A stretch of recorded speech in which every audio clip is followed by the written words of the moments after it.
Dus hier ga je met vuurwerk opslaan? Ja, hier hebben we alles opslaan. Dit is dus een bunker. Er wordt alles verdord aan ijs en vuur te dijk met sprenkelinstallaties erin.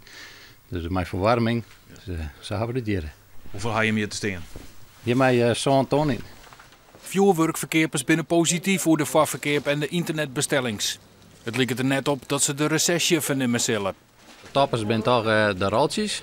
Dat we er aansteken, er binnen matten in keer aansteken en de ratelbaan achter elkaar. De pakketten worden goed verkocht. Dus, super pakketten. Echt het hele dure spul, dat wordt goed verkocht. Dus echt voor de liefhebbers. Dat de mensen niet een keer aansteken en echt een mooi prutje vuur in de lucht. Daar gaan ze toch echt voor. Platinum Star? Ja, de Platinum Star, dat is echt de topper. Die wordt echt goed besteld. Ik via internet. Dus gaat goed. Zo, alsjeblieft. Alsjeblieft. Veel plezier ermee. Hoi. Hoe vraag je, wat ga je nou besteed aan vuurwerk dit hier? €44. Ja, dat valt nog daar.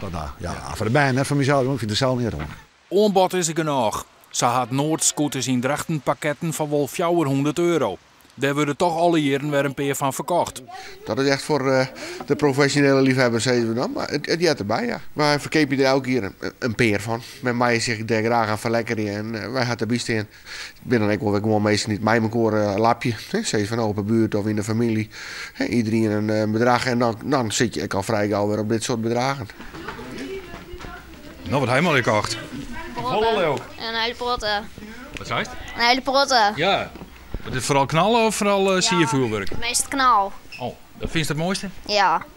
En wat voor kapitaal luid je nou in?